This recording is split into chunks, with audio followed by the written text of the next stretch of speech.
Da oltre 20 anni il Liceo Classico Europeo, annesso al Convitto Cutelli di Catania, si avvale dell'ausilio di progetti come i progetti PON e PNRR.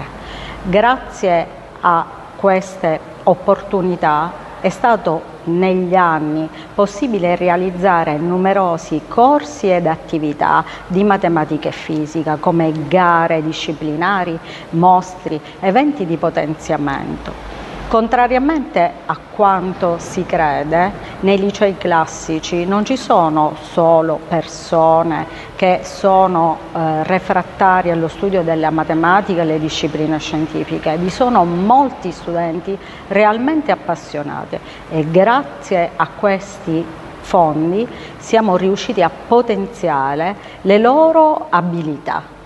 Tuttavia, anche studenti un po' più deboli, grazie a queste attività, a questi corsi di potenziamento, sono riusciti ad avvicinarsi e a migliorare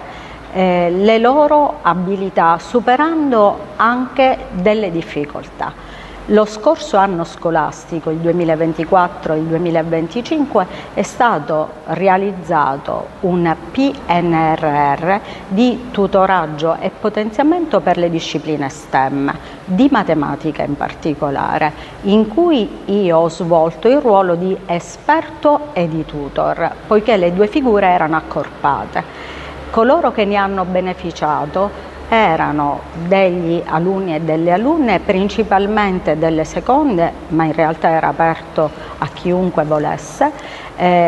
proprio per affrontare e studiare metodologicamente con il metodo laboratoriale del Liceo Classico Europeo problemi di matematica per favorire il loro successo formativo.